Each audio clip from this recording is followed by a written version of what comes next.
CEO sees exec waiting for a cab with a lil girl who looks just like him. As he walks up and... The revolving door of the mirrored glass building opened with a soft hydraulic click. Paul Malvoy stepped out of the central lobby with a confident stride, his tailored suit molded to his body like armor. A light rain had just started to fall over Manhattan, and traffic on Fifth Avenue was spitting horns in every direction. He glanced at his phone. A notification lit up. Renewal clause finalized with the Swiss investor group. Confirmed, another deal closed, another billion secured. He slipped the phone into the pocket of his blazer and signaled to the driver of the Mercedes. The black car was waiting a few feet away, its hazard lights blinking. Paul began to walk toward it, but something to his left pulled his attention with inexplicable force. A silhouette by the curb, hunched under a red umbrella, was trying to hold a child's hand, while gesturing to a yellow cab that didn't stop. He squinted. It was her, Ariana. She was thinner, her now chocolate-brown hair tied in a simple, functional bun at shoulder length.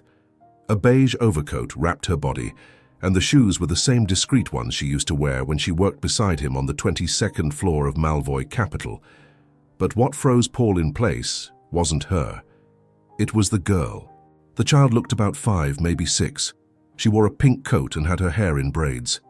When she turned her head to the street, scanning for a yellow miracle to stop, Paul felt the ground shift beneath his feet. Those eyes just like his. His jaw clenched, his chest tightened. For a moment, the city noise faded into a mist, as if everything around had lost its sound. The girl bit her lower lip in the same way he did when he was deep in thought.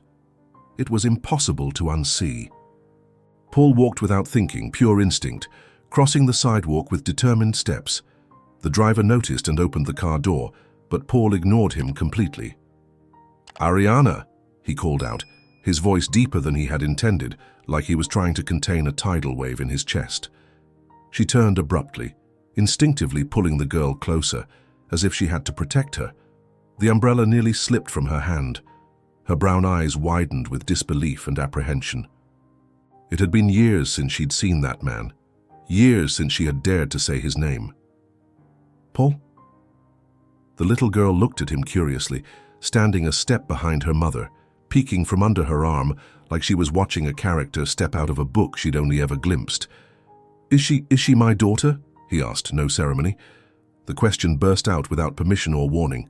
It was there, raw and alive, like a punch between them. Ariana took a deep breath, her eyes burning with something Paul couldn't immediately read. She held the girl's hand more firmly. "Not here," she said simply, with calm authority. "We're waiting for a cab." "I'll take you," he said automatically, pointing to the black Mercedes. "Come on, just a ride. You don't have to say anything now, but please." The girl looked again at the car, curious. Ariana hesitated for a moment. The cab wasn't coming, and the rain was picking up. The sidewalk was crowded. She finally gave a brief, dry nod and started walking toward the car with her daughter. Paul held the door and waited for them to get in before circling the vehicle and sitting opposite them. The silence inside the car was thick. Paul tried not to look directly at the girl, but he couldn't completely turn away. She played with a keychain hanging from her light blue backpack, humming some children's song. "Amber," Ariana said, as if answering the question he hadn't dared to ask. "Her name is Amber." Paul absorbed the name as if it had physical weight. "You," he began, then stopped. It wasn't the time. "I only accepted this ride because it's safer than standing on the street with her, but that doesn't mean I'm ready to talk right now, Paul." "Okay," he said. His voice was quieter, more measured. "But tomorrow, we need to talk. I need to understand."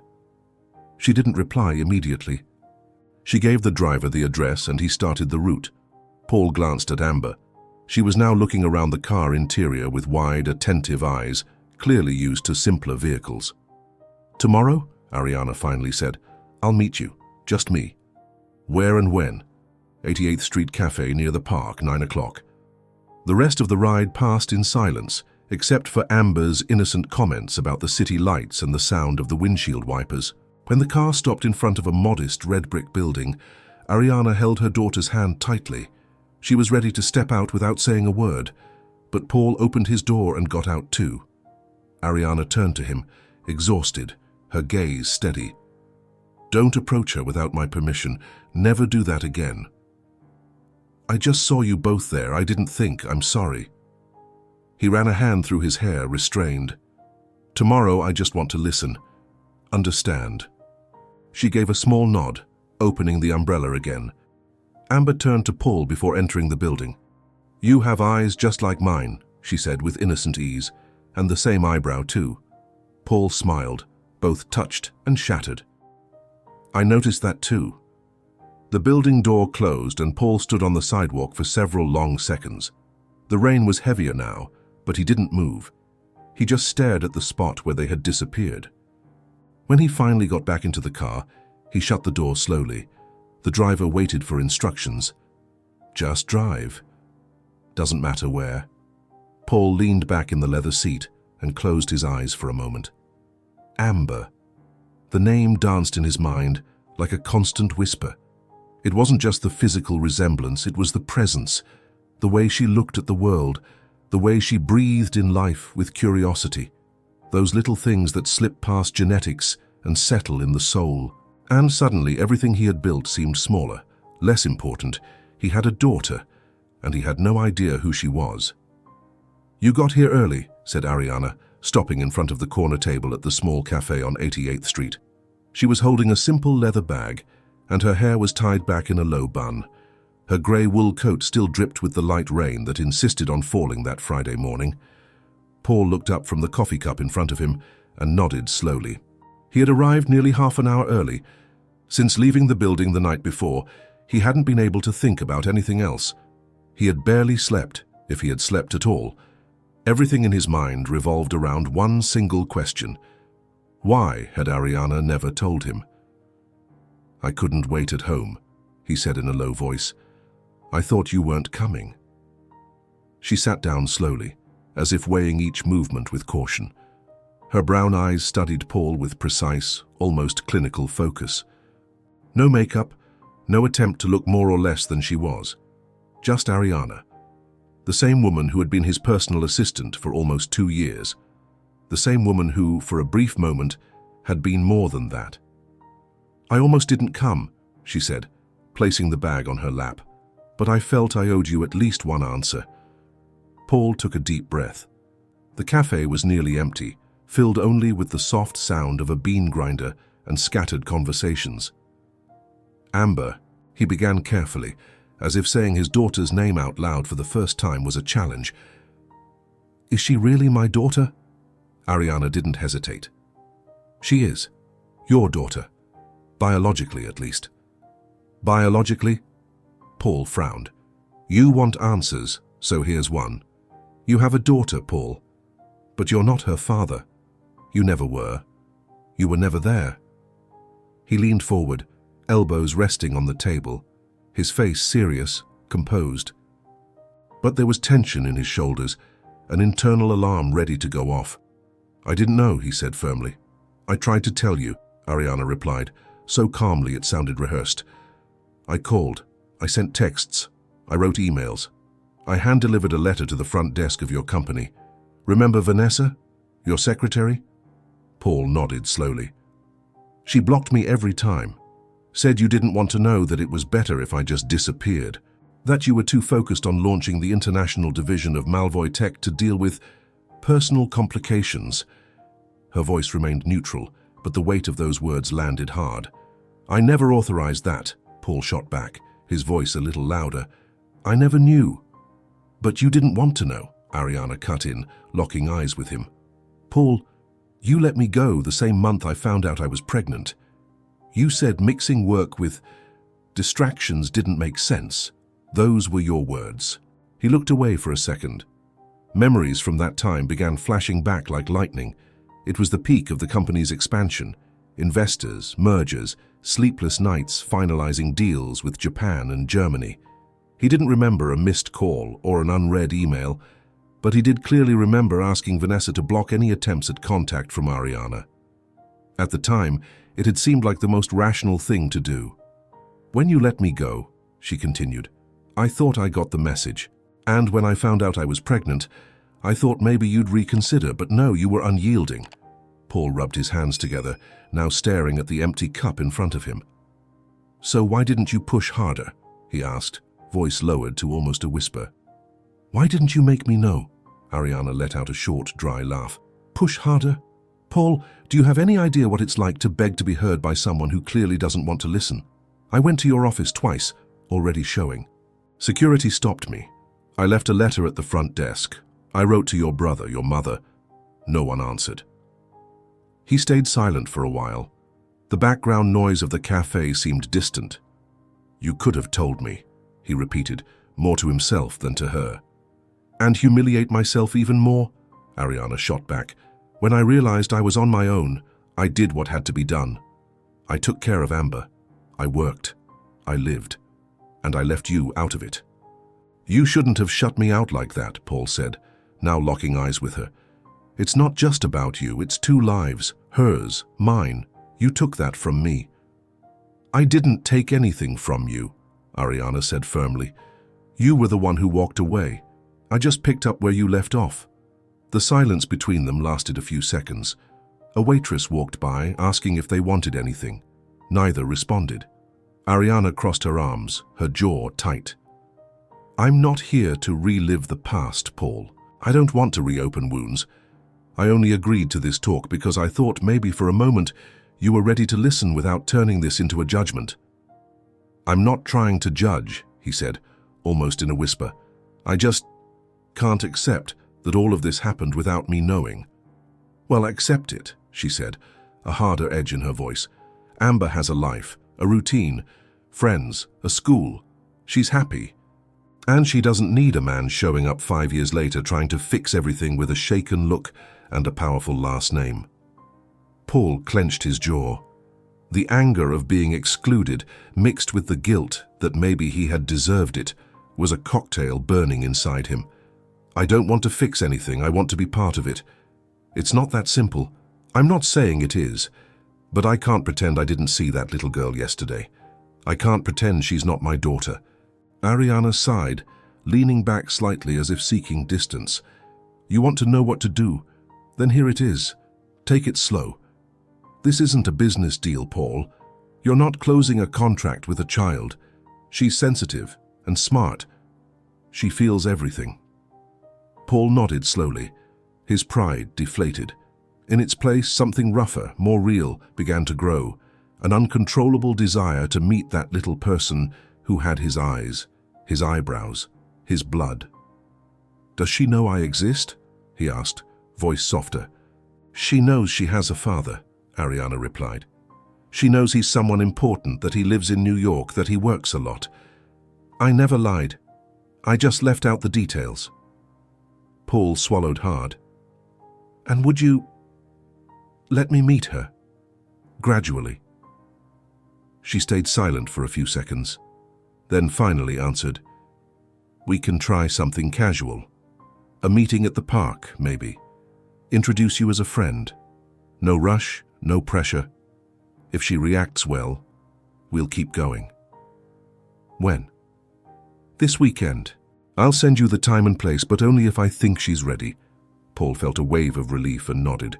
His heart slowed down a little. It was a small chance, but more than he had when he walked into that cafe. Thank you, he said sincerely. Ariana stood up. This isn't for you, Paul, it's for her, and don't make me regret this.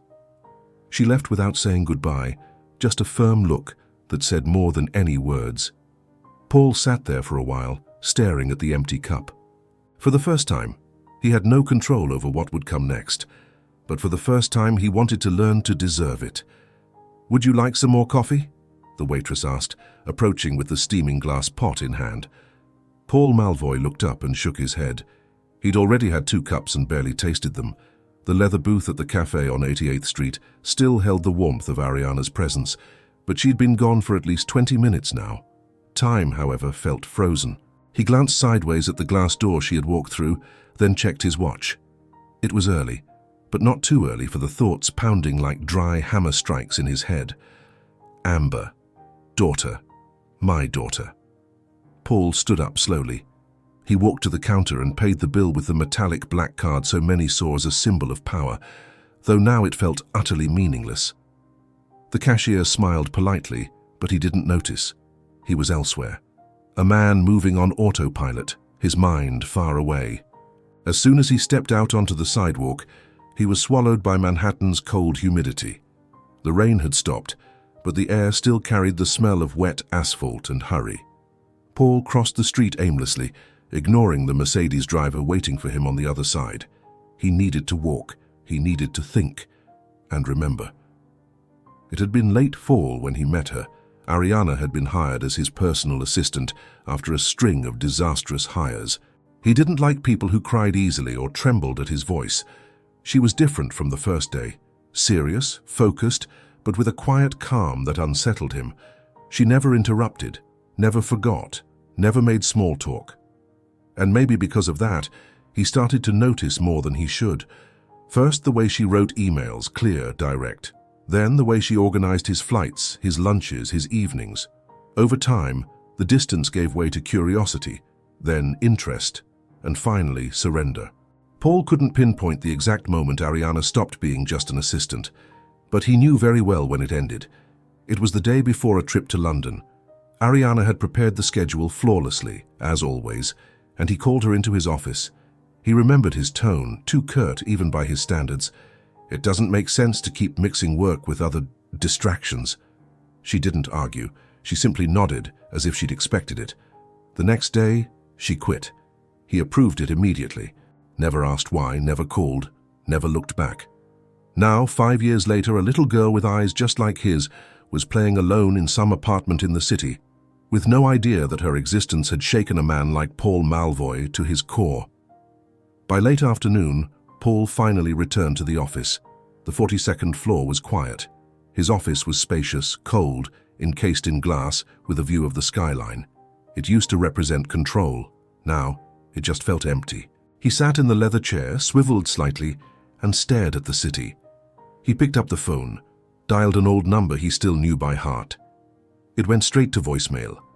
Vanessa, the secretary who'd worked with him for over 4 years, the one who screened calls, blocked unannounced visitors, guarded his schedule like a fortress. Vanessa, it's Paul. Call me as soon as you hear this. It's important. He hung up, sat there holding the phone for a moment, then accessed his old email folders. Started typing Ariana's name. Almost nothing came up. A few administrative messages. Nothing personal. He opened the physical correspondence folder in his digital archive. No documents. No scanned letters in her name. His chest tightened. He picked up the phone again, this time calling his new assistant. Henry, I want you to search the archived physical correspondence from 5 years ago. Focus on January through March. Any personal letters addressed to me. Look for the name Ariana. Understood? Yes, sir. Do you want me to bring them to the office? Take pictures and email them to me first. He hung up, leaned back in the chair, eyes fixed on the city. That night, Paul didn't go home. He slept, or tried to, on the leather couch in his office. And he dreamed. He dreamed of a girl running through a park, a braid bouncing, and a laugh that echoed like music. On Saturday, Ariana didn't text. No time, no place. Paul waited until late morning, spent the day staring at his phone, wavering between hope and frustration. At 7 p.m., he typed, Ariana, is everything okay? I'd still like to see you both today if that's possible. Read. No reply. On Sunday, he called. It rang 3 times, no answer. On Monday, he woke before 6, put on a simple shirt and dark jeans and left without telling anyone. He didn't stop by the office. He went straight to Ariana's neighborhood, using the address the driver had memorized 2 days earlier. At 4:45 p.m., he parked discreetly 2 blocks from the public school where Amber was enrolled. He walked to the corner across from the gate and leaned against a lamppost, watching the parents waiting for their children. His heart was racing in a way he'd never experienced. At 5:02 p.m., the doors opened. Kids poured out in groups. Some ran, others walked hand in hand. And then he saw her. Ariana was walking slightly hunched forward, as if shielding herself from the wind. The pink backpack bounced on her daughter's shoulders as the girl jumped over puddles like it was a game. Paul stepped out from behind the post and began walking. "Ariana," he said, when he was just a few feet away. She stopped, her expression tense, eyes narrowed. "What are you doing here? You cancelled the meeting, didn't reply. I got worried." Amber looked between the two of them, confused. "Mommy, is that the man from the cafe?" Ariana hesitated. Her stern expression softened for a moment. "Yes, honey, that's him." Paul bent down slightly. "Hi, Amber. Do you remember me?" The girl nodded shyly. "You look like me," she said, pointing at his eyes. Paul smiled. Ariana stayed between them, still cautious. "Can we talk?" he asked. "Somewhere nearby, just a few minutes." She looked around. People walking by. Curious glances. Mothers whispering. "There's an ice cream shop on the corner," she said finally. "But make it quick." The three of them walked together. Amber skipped along between them. The shop was small, cozy. Amber ran to the counter, thrilled by the flavors. Paul bought 3 cones, chocolate for her, pistachio for him, strawberry for Ariana. They sat at a corner table. The girl dove into her ice cream with excitement. "Why did you cancel the meeting?" Paul asked quietly. Ariana looked at her daughter, then back at him. "Davy, my friend's son, got sick. I stayed with her at the hospital. It was an emergency." Paul nodded. "I thought you'd changed your mind." "I considered it. Still am." He took a deep breath. "I'm not going to force anything, Ariana. Let me try. To see who she is. To be a part of it, if I can." She studied him for a long moment, silent, measuring. "We'll see," she said at last. "No promises, and no heroics." Paul looked at Amber, who smiled with ice cream all over her face. "Fair enough.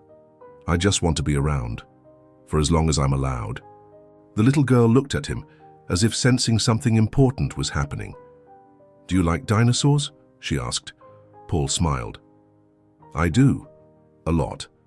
Amber smiled back, and for a moment he knew he'd taken the first step, even if the road ahead was still long. "Look, Mummy, there's a squirrel over there." Amber pointed excitedly at the thick trunk of a tree next to the park's main path. Ariana smiled, distracted, still watching Paul Malvoy from a distance. He stood under the shade of an oak tree, with an expression that mixed anticipation and nervousness. He wore dark jeans and a light blue linen shirt with the sleeves rolled up. He had left his blazer in the car. He was trying to look ordinary. The morning sun filtered through the leaves, casting golden light across the paths of Riverside Park. Families were scattered across the lawns, kids ran around with kites, and groups of tourists snapped photos near the sculptures. Ariana took a deep breath. Amber ran back to her mother's side, her eyes glowing with curiosity. "Is he already here?" she asked, as if talking about a celebrity she'd seen on a kids' show. "Yes, he is," Ariana replied, glancing discreetly at Paul. "Remember what we agreed on?" "Yes, he's a friend of yours. We're just going to talk." "Exactly." Amber straightened the hem of her shirt, wiped her hands on her jeans, and tugged at Ariana's hand. "Let's go then." Ariana approached with measured steps. Paul straightened up as he saw them, trying to hide his discomfort. He seemed more reserved than usual, like someone trying not to take up too much space. "Good morning," he said with a slight smile. Amber replied with a quick, curious wave. "Did you bring something?" she asked bluntly. "I did." Paul crouched down to her level. From a small backpack, he pulled out a set of colored pencils and a recycled paper notebook with a cover featuring prehistoric animals. "I thought you might like this. Your mom told me you love to draw." Amber took the gift, her eyes lighting up. "Are these watercolor pencils?" Paul raised an eyebrow, surprised. "They are." "Cool. At school we use crayons, but I like pencils better." "There's a table over there near the fountain. How about we sit there?" Paul suggested, pointing subtly at one of the benches with a wooden backrest and wrought iron frame. Ariana nodded. Amber went ahead, already flipping the notebook open. "She talks a lot," Paul commented quietly, walking beside Ariana. Only when she feels she can trust someone. They sat down. Amber pulled out a pencil and began drawing in the new notebook, completely absorbed. Paul watched every detail. The way she furrowed her brow while picking the right color. The quick motion of tucking her hair behind her ear. Small habits, but to him, they felt like reflections of himself. "She's smart," he said. "Very. And sensitive. She sees the world in a way that reminds me of you." Paul cleared his throat. "I just want to say thank you for letting me be here. I know it's not easy." Ariana crossed her arms, watching Amber. "I still don't know if it's the right thing, but I'm trying to understand where you fit in all of this. I can't let her get attached to someone who might disappear by next quarter." "I'm not going to disappear," Paul said firmly, without hesitation. "You've done it before." Paul nodded slowly. "I have, and I regret every second lost." Amber looked at them over the top of the notebook. "Are you guys talking about me?" "We are," Ariana answered honestly. "About what?" "About how good your drawings are," Paul smiled, trying to soften the mood. Amber seemed satisfied with that answer and went back to her task. The morning passed in almost complete silence. Amber drew 2 dinosaurs and a tree full of squirrels. Paul made a comment about the texture of her strokes, and she explained with total confidence that lemon green was not the same as grass green. Ariana stayed mostly quiet, just observing. She noticed Paul's effort not to intrude, not to dominate the space. She noticed the way he leaned in to listen, how he let Amber lead the conversation. Around 11:30 a.m., Amber stood up. "I'm hungry." "There's a snack stand over there," Ariana said, already getting up. "I can go," Paul offered. "Want a hot dog?" Amber nodded eagerly. "With corn and crispy potatoes?" Paul laughed. "Great taste. Anyone else?" "A juice for her and a coffee for me." "No sugar," said Ariana. Paul walked over to the stand. As he walked away, Amber leaned closer to her mum. "Mommy, he's nice." "He is. And he looks like me, doesn't he?" Ariana smiled gently. "A lot, but you both have your own beauty. Will he come back again?" "Maybe. He seems to know things, even about pencils." Ariana ran her fingers through her daughter's hair. "He knows a lot of things, yes." Paul returned with his hands full. Amber dove into the hot dog enthusiastically. Mustard dripped from her fingers. Paul pulled a tissue from his pocket and gently wiped her nose without saying a word. She just smiled with her mouth full. "Have you ever thought about illustrating a children's book?" he asked casually. "I want to. But I don't really know how to write yet. I only know how to tell stories in my head." "That's how it starts sometimes. First in your head, then on paper." Ariana watched the two of them with a mix of emotions hard to name. It wasn't quite distrust, it was protection, but there was a different light in her eyes now. "Amber, we're leaving soon, okay?" "Okay," she said without complaint. Before they left, Paul crouched down again. "Can I bring you more pencils another day?" Amber nodded as she packed the notebook into her backpack, "But next time bring glitter markers too." "Deal." Ariana slipped the backpack strap over her daughter's shoulders. Paul looked at the two of them. The day had been simple, but to him it was monumental. "Can I see you both again?" he asked carefully. Ariana looked into his face for a long time. Paul held her gaze without blinking. "Let's take it slow. But yes, maybe next Saturday. Same park. I'll be here, on time." Amber reached out her hand to him like a little professional. Paul shook it gently. "Bye, Paul." "Bye, Amber." As they walked away, Paul stayed right where he was, the sun warming his shoulders and the smell of fries lingering in the air. For the first time in years, there were no urgent emails, no board calls, no crashing stocks.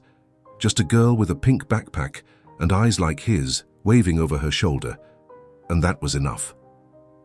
The sound of water running in the marble bathtub filled the silence of the penthouse apartment on Park Avenue. Paul Malvoy stared at his own reflection in the bathroom mirror as a hint of stubble began to shadow a face marked by too few hours of sleep. He had spent the past few days on high alert, not the sharp kind triggered by market swings or contract disputes, but a quieter, more personal kind that rose from the chest and refused to let him rest. The image of Amber drawing in the park was still vivid in his mind. The way she furrowed her brow while painting, the mischievous smile when she talked about dinosaurs, how naturally she wiped mustard-stained fingers on her jeans. He couldn't stop thinking about her. She didn't just resemble him, she was his, and that changed everything. After his shower, Paul got dressed without his usual urgency. He swapped his blazer for a cotton jacket and his dress shoes for low-key sneakers. Over the past few days, he'd let go of his company schedule. He had cancelled meetings, postponed negotiations, delegated decisions. His partners were surprised, some suspicious, but he didn't care. For the first time in years, something outside the four walls of Malvoy Capital had taken over his mind. He went down to the lobby and walked to the cafe on the corner. He wasn't hungry, but he needed to get out. He needed to feel the real world, the one that lived below the glass and concrete floors. He sat on the covered patio, ordered a double espresso, and opened his tablet. For the past 2 days, Paul had been researching everything he could about child development, delayed emotional bonding between parents and children, and, with a lump in his throat, legal rights of fatherhood. But there was one thing he still didn't understand. How had Ariana kept him out of everything? Even if she'd faced obstacles, even if his assistant had screened her out, he couldn't accept that none of her attempts had reached him. He needed to confirm. He opened the messaging app and found Vanessa's number, his former assistant. It was still saved. He hesitated, then called. It rang for a while. When she answered, her voice sounded slightly surprised. "Mr. Malvoy." "Vanessa, I need to talk to you. It's important." "Of course, what's going on?" "Do you remember Ariana?" he asked directly. Yes, of course." "Did she ever, in the first few months after she left the company, try to reach out to me?" Vanessa took a moment to reply. The silence spoke volumes. "She did," she finally said. "A few times. She even came by in person." "And you didn't tell me?" "Sir, with all due respect, you were very clear back then. You said you didn't want any more contact with her, that everything should be filtered. I was just following orders." Paul rubbed his face, breathing heavily. "Did she leave a letter?" "One, I think so. It came in a sealed envelope with no return address. I thought it was personal. I put it in your personal mailbox. It might still be there. Do you want me to look?" "Now." 30 minutes later, Paul entered the building where Malvoy Capital occupied the top 4 floors. He greeted a few employees and headed straight up. Vanessa was in the archive room searching. When she saw him, she looked visibly uncomfortable. "I found it," she said, handing him a yellowed envelope, slightly warped with age. Paul took it with steady hands. He opened it carefully. The handwriting was unmistakable, precise, delicate. The date in the upper left corner, March 4th, 5 years ago. The letter was short. Ariana explained that she had found out she was pregnant, that she had tried to contact him, and that she wasn't asking for anything, only to inform him. She said that if he didn't want to be involved, she would understand, but she wanted him to at least know. Paul sat in the black leather chair behind his desk. He stared at the paper for a long moment. Then he simply said, "Thank you, Vanessa, you can go back to your desk." She nodded and left, relieved. He remained still. The silence in the office was broken only by the muffled sound of the city outside. His fingers pressed the still open envelope. There was no anger now, just a heavy sense of loss. 5 years. 5 years that could have been different if only one conversation had happened. That afternoon he called an old friend from his Harvard days, Thomas Green, a psychiatrist specializing in family therapy. "I need some guidance, Tom. I don't know how to approach my daughter without scaring her, or worse, without coming off as an intruder. You have to build trust, not with speeches, but with consistency. Kids don't care what you say, they care how you show up. Be predictable, be kind, and be there." Sounds simple. It's not, but it's doable. The next day, Paul decided to learn more about Amber's world. He stopped by her school, from a distance, unnoticed. He watched the flow of people, the entrance, the schedule. He saw Ariana walk out hand in hand with their daughter, both laughing at something he couldn't hear. That scene hit him in a different way. It wasn't jealousy. It was longing for something he never had. On Wednesday, he decided to go further. He got in touch with Marina, an old acquaintance of Ariana's who still worked as a graphic editor and with whom he had exchanged a few emails years ago. After a coffee, he asked about Ariana and Amber. She lives for that little girl. Works, cares, stretches herself thin. I've never seen Ariana so strong, and so tired too. She never got involved with anyone else. By choice. She said she didn't want to confuse her daughter. She never mentioned me.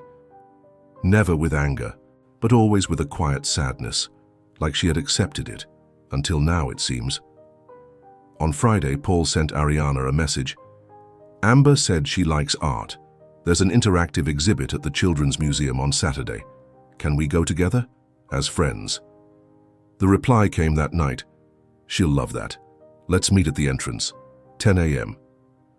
On Saturday, Paul arrived at 9:45 a.m., always early.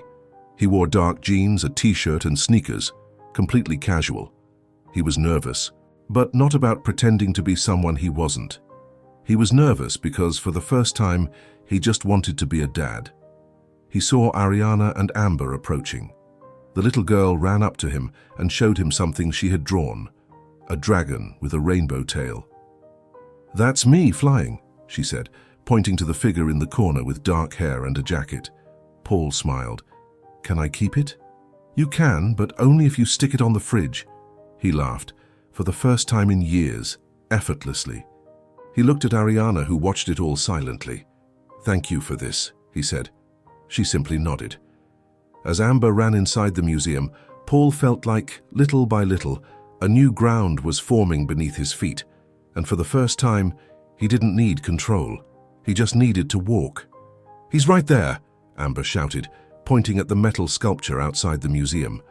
Paul Malvoy smiled as he saw her running toward him, her red coat billowing behind her thin frame. Her steps were quick and clumsy, like a child still unsure of how to handle her growing limbs. As she got closer, she threw her arms into the air. "Guess what I saw inside?" "A dragon?" Paul guessed, bending down to catch her in a quick hug. "Almost. A dinosaur skeleton with legs bigger than my whole body, and there was an interactive part where you could move its tail using a tablet." She spoke so fast, she barely stopped to breathe. Ariana arrived a few seconds later, her hair pulled back in a simple ponytail, her face serene, though her eyes were alert to every detail. "She hasn't stopped talking since we got here," she said with a slight smile. "And the museum isn't even fully open yet." Paul straightened up, adjusted the collar of his t-shirt and gave Amber a knowing look. "Then we've got a lot to explore, huh?" She nodded, taking his hand naturally. The visit to the Children's Museum had been his suggestion, carefully planned after hours spent reading articles on emotional bonding and child development. But the choice wasn't just strategic, it was personal. When he was a boy, Paul used to spend hours drawing imaginary creatures, taking apart toys to see how they worked. Amber seemed to have inherited that same restlessness. As they moved through the museum's rooms, Paul was fully engaged. He joined in the games, helped Amber build a robot out of colorful pieces, read a story out loud with her, and applauded when she answered questions correctly at the educational stations. Ariana stayed close, always nearby but maintaining a certain distance, as if unconsciously she still kept up an invisible wall. In the light experiment room, Amber was creating shadows on an interactive wall using a flashlight. Paul watched her silently, his eyes fixed on the way she furrowed her brow, focused and determined. "She has your intensity," Ariana said softly as she came closer. "And your calm." She gave a half smile, a subtle gesture loaded with unspoken memories. "I thought you'd try to impress her with gifts," she said, almost teasing. "A tablet, an electric bike, something like that." "I figured colored pencils would be more useful," Paul replied seriously, without a hint of irony. Ariana nodded, and for a few seconds the silence between them felt comfortable, a real pause. "Can I ask you something?" he said, still watching Amber. "Go ahead." "Why did you never tell me she looked so much like me?" Ariana glanced toward her daughter, who was now trying to make her shadow look like a dragon. Because I didn't want that to be the reason you came, the resemblance. I wanted, if you ever did come, for it to be about something more than just shared features. Paul took a long moment before responding. It was, he said at last. They stepped into the museum's outdoor area, where there was a small sensory garden. Amber ran to the aromatic plants, smelling each one like she was discovering a new planet. "This one smells like pizza," she shouted, pointing at a pot of basil. Paul and Ariana laughed at the same time, and for a brief moment time seemed to bend. They were there not as ex-lovers or strangers trying to understand each other, but as two adults united by something greater than past hurt. They sat on a wooden bench beneath the shade of a leafy tree. Amber continued to explore the garden. "When she was 2, she was hospitalized with pneumonia," Ariana said suddenly. "I slept sitting by her crib, afraid she'd stop breathing. She was wearing one of your old t-shirts. I don't even know why I kept it. But in that moment it made me feel less alone." Paul stayed silent. He swallowed hard. "I should have been there." "You should have," she agreed without bitterness. "But I'm here now." She looked at him for a few seconds as if measuring each word, each gesture. Then she turned back to Amber, who was now sitting with other children in an impromptu reading circle. "And are you planning to stay?" Paul didn't hesitate. "Yes." "For how long?" He took a deep breath, his gaze steady. "As long as she'll let me. As long as it takes for her to see me, not just as her mom's friend, but as what I am. Her father." Ariana crossed her arms, firm, though the tension in her face was beginning to soften. "I don't want her to get hurt. And your life is still full of commitments, business deals, gala dinners. Amber won't fit into that world." "Then I'll make that world smaller," he said simply. The answer seemed to hit her hard, not because it was dramatic, but because it sounded honest.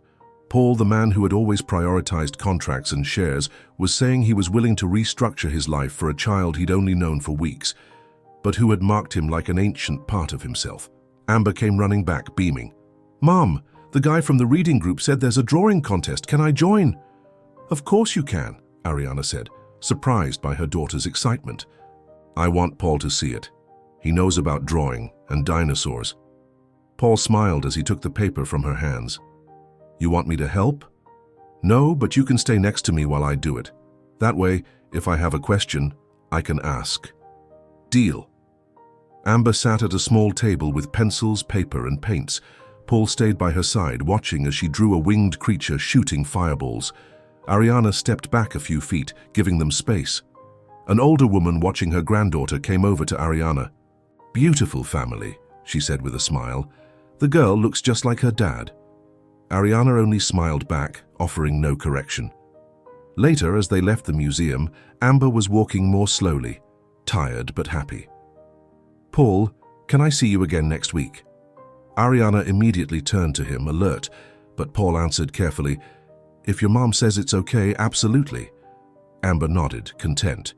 Before getting into the car, she turned and gave him a quick hug, her face pressed against his chest for a moment. "Thanks for today." Paul closed his eyes and returned the hug, holding back emotion. "Thank you, little one." Ariana watched them silently. When Paul stepped back, she remained still, her hand on the car door handle. "You earned points today, but remember, consistency. She needs to know she can count on you always, not just on the sunny days." "I know," he said, "and I'm ready for the hard days too." She nodded, opened the door, and got in with Amber. The car pulled away slowly. Paul stayed there on the sidewalk, watching the car disappear into the light afternoon traffic. And in that moment he knew he wasn't trying to prove anything anymore. He was just trying to belong. The light rain trickled down the glass roof on Park Avenue, painting the view of Manhattan in a melancholic grey tone. Paul Malvoy stood before the glass wall, hands in the pockets of his dress pants, his mind miles away. The city pulsed below him, but for the first time in years he had no desire to be out there. He wanted to be near Amber. The week had been long. Business demanded attention, a merger in progress, an investment round about to close, reports that needed his signature. But Paul had delegated everything he could. He gave quick, precise orders, then returned to the center of his thoughts, his daughter. On Monday, after their museum outing, Ariana didn't respond to his messages. On Tuesday, just a very short reply about Amber's art class schedule. On Wednesday, silence. By Thursday, he couldn't take it anymore. He called. The phone rang 3 times before it was answered. "What is it?" Ariana asked, her voice neutral, tired. "Is everything okay?" "Yeah, I'm just busy." Paul hesitated before continuing. "Can I see you this weekend?" The pause on the other end was long, tense. "I don't know yet, Paul. Amber's been having nightmares. I'm not sure if it's related to all of this. Maybe she's processing the change, this new element in her routine." "Did she say anything?" "She said she dreamed about a man leaving, with suitcases, without saying goodbye." Paul felt the blow like a punch to the stomach. "I don't want to cause confusion. I know, but that doesn't mean she's not feeling it." Silence. "Can we talk? Just the 2 of us?" he asked firmly. "In person." This time the answer came faster. "Tomorrow, 6 o'clock. That cafe where we met the first time." Paul arrived 20 minutes early. It was raining and he watched the droplets collect at the edge of the awning. When Ariana walked in wearing a dark coat and her hair down, Paul stood up immediately. She sat without taking off her coat. Her brown eyes looked tired but steady. She held a slim folder in her hands.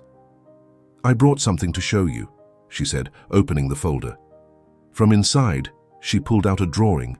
Amber had made a collage with pieces of colored paper. It was a picture of herself between 2 adults.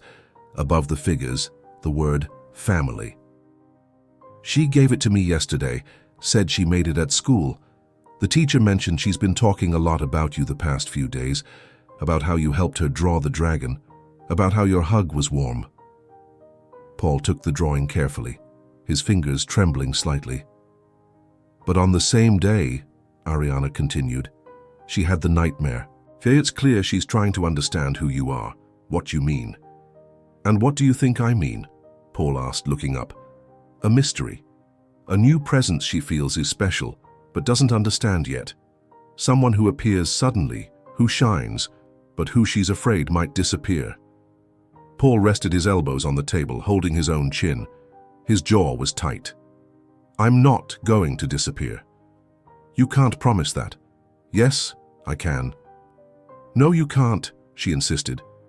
"Because not everything is under your control, Paul. Because life changes. Because you could fall in love with someone else, move to another country, sell the company, dive into a project that consumes everything again." "I sold part of the company," he said suddenly. Ariana raised an eyebrow. "What? Sold? Malvoy Capital doesn't just depend on me anymore. I'm no longer on the executive board. I'm working as a strategic advisor. I stepped back from a lot of fronts. And yes, it was because of this. Because of Amber." She blinked slowly as if processing each word. "You really did that?" "I did. The company used to be the center of my life. It's not anymore." She leaned back in the chair, crossing her arms. "You're telling me you gave up your empire to try to be a father to our daughter?" "I didn't give up everything, but I gave up a lot. For the first time, what matters most to me has nothing to do with stocks or global expansion. It's about a 6-year-old girl and the chance not to screw up again." She watched him for a long time, silently. "You know that doesn't change the past." "I know," he said firmly, "but it can change what comes next." She took a deep breath, running her hand through her hair. "Are you willing to live with her pace? With the silences, the fears? Because she's going to test you. She'll push you away. She'll ask where you were on birthdays she doesn't remember. And she might blame you for things she doesn't even understand." "I'm ready." "No, you're not," Ariana replied bluntly. "But maybe you're willing. And that's a start." Paul nodded slowly. "I want to help. With everything. With school, with care, with whatever's needed. Not out of guilt. Not because I want to fix things, but because it's the right thing to do. I don't want money. It's not just money. It's presence. It's responsibility. I can take her to art class. I can pick her up from school. I can sit down and do math homework with her, even if I'm terrible at it." She looked at him, a flicker of emotion in her eyes. "David," she said suddenly. "What?" "David was the name I had in mind if it had been a boy. I almost named Amber David. I just wanted you to know." Paul didn't know what to say. A respectful silence settled between them. "She wants to see you on Saturday," Ariana said at last. She asked herself, "Said she wants to show you a special place in the park." Paul felt a wave of relief but kept his posture steady. "I'll be there. At 10. Come as you are. Not as someone trying to impress. Deal. And remember, Paul, I can forgive a mistake. But she doesn't know how to do that yet. She feels everything with her body, not her mind. Take care of her heart like it's fine glass." He nodded, took the drawing from the folder, and carefully placed it between 2 pages in his planner. "Thank you for trusting me, even if you're still afraid." "It's not fear," she said, standing up. "It's too much love." She left the cafe without saying goodbye. Paul remained seated, eyes fixed on the door she had disappeared through. The next day, he sent an email to his assistant. "Cancel all meetings on Saturday. Priority family." The reply came minutes later. "Confirmed. Would you like to reschedule?" Paul simply replied, "No, they can wait." Because for the first time, someone in his life couldn't. And that changed everything. "Look, Mommy, it's over there." Amber pointed with both arms, nearly jumping with excitement as they passed through the main gate of Riverside Park that Saturday morning. Sunlight streamed through the tree canopies in wide bands, casting golden light over the stone paths. The sky was a vibrant blue, and the air carried a fresh scent of earth and freshly cut grass. Families were settling on the lawns, kids flew kites, and a small group played guitar near the lake.